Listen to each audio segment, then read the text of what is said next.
আসসালামু আলাইকুম। ঐতিহ্যবাহী নাজিরপুর লঞ্চঘাট, মাঠের কর্নারে লঞ্চঘাট। এখানে দূর দূরান্ত থেকে লঞ্চ আসে, বিভিন্ন জায়গা থেকে লঞ্চ আসে এবং এখান থেকে আবার চলে যায়।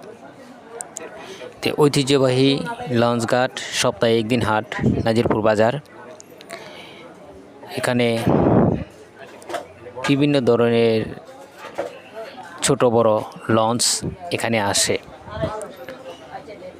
আবার বিভিন্ন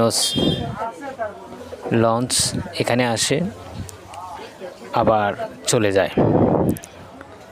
ঐতিহ্যবাহী নাজিরপুর বাজারের লঞ্চঘাট, মাঠের কর্নারে এই লঞ্চগুলা অতিক্রম করে।